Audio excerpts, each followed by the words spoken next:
Hi, I'm speaking with Chris Crooper, who is the creative producer behind the new comic book, The Story of Smalls, who, during the Civil War, as a person of African American descent and his compatriots, absconded with a ship and took it to the northern side and helped to have slaves and African descent people fight during the Civil War.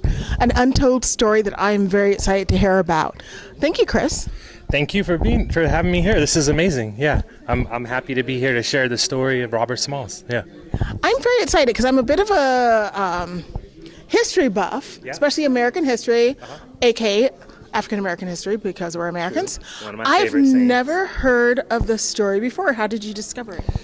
All right, so I'd never heard of it either. So, and I can tell you from your favorite NBA player to your favorite director, when we have these conversations, black, I'm talking about pro-black people have never heard of this story either. So I didn't feel so bad. The way that it came across, the way I found out about this story was actually through my involvement with Legion M. So Legion M Entertainment, the world's first fan-owned entertainment company. We're now, a couple 100,000 strong, but we started with just a couple hundred people.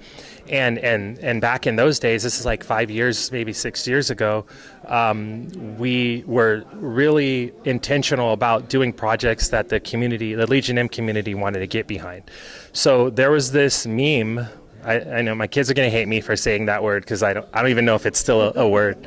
But at the time, memes were a thing. And there was a meme circulating on Facebook and Instagram that was like a really patchy picture of a black guy in like a military outfit.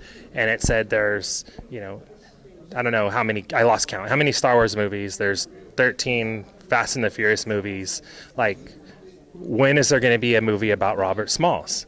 And so that meme started making its way into our Legion M community. We have community sites and we interact a lot with our Legion M. And they started saying, hey, this is why we joined Legion M as community members for stuff like this. They're like, can you please figure out a way to tell this story? And so that's how I found out about it, from the Legion M community. Yeah. That's really exciting because I do love when people are exposed to history, and social media has made such a big difference with people hearing about stories that may have been lore for someone regionally, and all of a sudden it goes all around the world. Yeah. Now, your work with Legion M has allowed you to tell stories and create.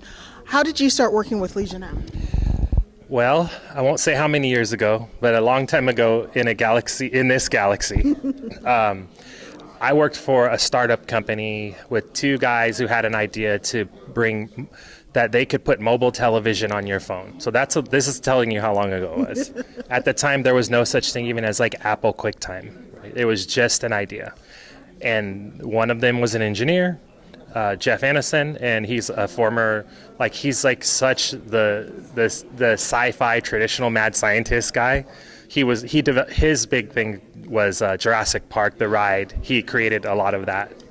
So that's his world. And then Paul, which is the entrepreneur, Paul Scanlon, the business mind. And they came together to figure out, how to market and sell the idea that if you are a studio, if you're Disney, NBC, ABC, MTV networks, you should figure out a way to get your streaming product onto someone's mobile phone. So I was part of that original team that was going all over the country talking to Sprint, Verizon, the UFC, the NBA, NFL, telling them why TV on your phone is live TV on your phone is a good thing. So we worked together back then. We closed those deals. So things like Disney Mobile, ESPN Mobile. At the time, we had the largest audience ever to watch a show. We did that so many times at once on the phone. So those were all our products. Sprint TV, NBA League Pass. These are products that we created and marketed and sold. And so I've been with those guys since then. So since then, the technology has been licensed, and now it's not a big deal. And they took that same idea of disrupting an industry to start this project. And it was just a project, Legion M, this is what we think it's going to be. The M stands for 1,000,000, because if we get 1,000,000 people in a community, and even if everyone put in $1, now we've got $1,000,000 to go develop stuff. So what if they put in 10? What if they put in 100? And so that's where the idea came from, and that's how I met those guys. So we've been together for probably 15 years plus. Yeah. That's really exciting. And with Defiant, how did you and the team research the story? Because I assume it's not in history books per se. It's not. It's not in the history books. There are like 3 or 4 photos of Robert Smalls that are everywhere. So it was really a task. We had people early that were writing support. Legion M has a team of people to do that, and then we hit a wall where our amazing writer, Rob Edwards, writer of the Disney's Treasure Planet, Princess and the Frog, Full House, Fresh Prince of Bel-Air, Living Color, and most recently Captain America: Brave New World. Yes. Yeah, that Rob Edwards. Yeah, he wanted us to really say, if we're going to do this, he was so meticulous. What color were the uniforms? Why would they wear this versus that?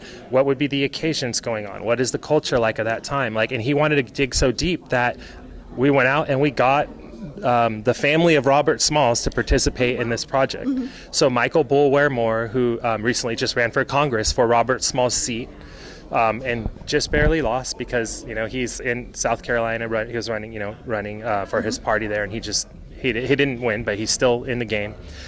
Michael kind of opened up the family archives for Rob, and I have hours. One day this might make a good documentary. I have hours and hours of conversations of Rob and Michael talking about Robert Smalls. Mm. He's sharing documents, photos, family stories that there's nowhere you could find those things. And then we brought in Dr. Maisha Eatman, who is an associate professor of African American Studies at Harvard, and she became Rob's right-hand person for almost a year. And so Rob would say, Maisha, Michael Bulwer Moore told me about, the family did this thing. Why would a family do something like that at this time? And she would give him the historical context along with the actual data to support it. So that's where the research came from. It came from, we researched this like a true research project. Yeah, and I owe this to Rob because he wasn't satisfied with just telling a story based upon what he might have thought was happening. He really wanted to know, what was going on at the time, what would have been in the newspapers that day, where would people have been while these guys were, sitting by the dock at night waiting to escape. Why did no one see them? Why would someone be in the watchtower? Why wouldn't they be? And so he went and tried to find as many of those answers as he could. Oh, so it's very historically accurate as well as working with his descendants. Correct. So there are the accuracy of it is that the events that Rob talks about, they took place. So everything from the way that Robert Smalls escaped, the involvement of his wife, which she was fundamental in helping them get to safety. There's part of the story where the wife, where Robert is they've just fought off the whole southern military, and they're coming up they're approaching the north, right? Mm-hmm. And the north sees them coming, so they see the planter, which is a munitions ship, barreling towards them. They can't tell who's on it. Mm-hmm. They see the Southern military chasing them. So what do you think if you're the outpost guy? Why didn't they fire on what looks like, a bunch of ships coming at them at high speed that are military ships from the war they're fighting? Why didn't they do that? And so Rob needed to find that out. And he found out the people that were in the tower. We kind of understood why they didn't, and that's in the story. But the big thing was that Robert Smalls calls everyone down, and he's like, basically, this could be it. We're at a point where we might die. Mm-hmm. And then, his wife was brilliant enough to have, over a time period, she worked at a hotel. Mm-hmm. And she had been stealing sheets from the hotel. And she, on her own, made a white flag to be prepared for when they got, and it was her detail. So she gives him that, raise the white flag. They see the white flag. the other, the military sees what's going on. They turn around, they make it safely. And that is when I say that detail, the white flag, those things happened, right? So Rob is a storyteller, and he knows how to weave that in. So who knows if they said this or they said that, but those details made it into our story for sure. I'm so excited. I'm so excited because it's not only a African American, aka American history story that we're unaware of, but also, I'm going to go on and say it, it's Black people. It's Black people telling the story behind the camera, because I find that usually when I watch these types of films and it's told about Black people but white people have written it, I can tell from the candidates, from the way that they speak, by the way they describe the people, it's a lack of connection. So I feel that you all probably had a lot of connection with the story and the history, especially once you got to know the small family. Yeah, once we were a part of this, we knew that there was no other way except to tell this story with, Rob, amazing Black writer. You've got people like Bill Duke. Bill Duke is Hollywood legend, and he's executive producer. Bill Duke has been on this project since day one. And he's out still talking about this project. I was with Bill Duke a couple months ago, and he was telling Ava DuVernay about Defiant, right? And so my point is that it's been very intentional for this to grow organically, and for it to grow with people of color as part of the storytelling process, to the point where that, as far as directors go, those are the only directors we've had real conversations with. So right now, we've talked to quite a few. We've had quite a bit of interest because we're presenting something that already has a graphic novel, which comes out on Juneteenth of this year. So the graphic novel comes out. It's successful already. We've already sold thousands of copies of this graphic novel in pre-sales. And so there's IP. There's something there that people want to get behind. We already have an amazing production team. We've got, David, we've got Marvin Jones, like I said, Bill Duke, Michael Bulwer Moore, who's from the family, he's on the production team. We've got all of these people ready to go. And we also have Legion M, who has now a track record of putting out films, successful films, and developing films. And so we're talking to an A-list director right now, Black. We've been talking since August about the details, and we're hoping to be able to announce that hopefully by Comic-Con. We're hopefully be able to say this is who's directing this film. So the graphic novel is going to come out Juneteenth. We're going to have Comic-Con shortly after that in San Diego, and then that's what we hope to have is a panel at Comic-Con San Diego with this A-list producer that everyone's going to recognize. So for those who are hearing about this for the first time, how can they get on the list to order the graphic novel? Yeah, so the easiest way to get it now is to go to defiantproject.com or to go to legionm.com, and both of those locations you can order like the cool shirts everybody likes. You can get... So we have to see the shirt. So I'm going to have you hold this. I want you to talk about this. So I'm going to zoom in on the T-shirt, because that T-shirt is super cool. Yeah. And you were mentioning that it's from the artist. Yeah. So this was done. This is a project. This is a project that was done. Yeah. Nicholas Draper Ivy. He is an amazing young artist. He did. He's known for Static. I love Static. Yeah, so Nicholas Draper Ivy is known for Static, but before that, he's known for the Black Panther album cover, that Kendrick Lamar's album for Black Panther the movie. So that's his concept, and that's Nicholas. So Nicholas worked directly with our team and with Rob on this. So there's a lot of things. This is on the cover. And can they order the T-shirt on Defiant.com? Yes, they can, and there's other variations. We did a variation with Ray Anthony Height, and Ray Anthony Height did a Shaft homage to Robert Smalls. So it's like Robert Smalls kicking down the door with a gun blazing, with long beard, and and it's like it's so cool. So we have that T-shirt there too, and then of course you can pre-order the graphic novel. You can buy the comics now. There's 2 or 3. We have comics 1 and 2 that are already available. You can have them in your hands now.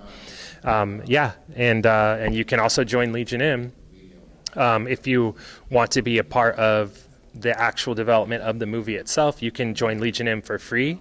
You can just be part of our community and see how it feels and get access to everything. We do events, meetups. We do Zoom calls to talk about projects in development. And then if you want to invest, you can also invest in Legion M. So right now we have, I would say our last data is around 50,000 investors. And we have, I want to maybe 100, they're going to get so mad at me because I didn't look this up, but I think like 150,000 non-investors. So the community is between 150 to like 250 in that range. And so if you think about it, if you had an idea, right, and you pitched it to Legion M through the Facebook or Instagram or just jumped on one of our calls, and other people are like, yeah, that's great. And Legion M's like, okay, yeah, let's give it a try, right? Within a short period of time, you could have 200,000 people that all want to push this because it's part of Legion M. So that builds this community. So now when we talk about Defiant, we have people who are invested in seeing this become successful. So like when you look at what we did for the graphic novel, we took every person who invested in the Kickstarter and we added them as contributors. So the back matter of this graphic novel is about 7 or 8 pages of the names of every single person so they can literally say, yeah, this is my book. I was a part of this. And for the rest of their life, they're going to have that. So that's what we do with all of our projects. We make sure the community is involved and they can like talk about it, post about it, show up at things, Yeah, that's kind of that's the way we do this. So I've been a fan of Legion M for a couple of years. I remember when you guys first started talking at San Diego Comic-Con a couple of years ago. And I have to say, out of anything I've heard over the last couple of years, Defiant has just really sparked a passionate interest in me. So I might become a contributing member of Legion M as well as joining Defiant because I'm Defiant Freedom. That's right. I'm looking forward to getting the graphic novel and the T-shirt, and I'm so happy to have spoken to you. Absolutely. This is such an Likewise. exciting story. I love American history. I love American history that represents the diversity of the U.S., which is African American, which can be Asian, which can be, let me rephrase from Asian, Chinese. It could be Laotian. Right. We are so excited to see our stories told by our people and not through a lens of other. So thank you so much for speaking to me. Welcome. I cannot wait until I remember seeing the meme and not realizing it was something real. I just thought it was like a random meme. Yeah. So well, once it hit like 250,000, I think that's what started us to say, like, wait a minute, what's happening here? This is a big deal. And by the way, you brought up a good point, and I wanted to close with this. We always talk about American history, Black history. Yeah, Black history is American history. And Robert Smalls, one of the things that we found in this project was we started seeing all his other accomplishments. And the fact that the first public school system was a bill that Robert Smalls proposed, right? So that's a real thing. So anyone who's gone to public school for the last, since 1890s, can thank Robert Smalls that such thing like that exists, because schools was a right to the rich back in the 1800s. And Robert Smalls felt like every child should have an education, and that was one of the first bills that he proposed as a congressman. it looks like I'm going to have to look up Robert Smalls, as well as try and contribute to his great-great-great-grandson next time he runs for office, because I think we need another Smalls in Washington, D.C. Hey, I'll take it. All right. Thank you so much for talking with me. Oh my gosh, Appreciate you. that Thank is you. a fascinating story. My gosh.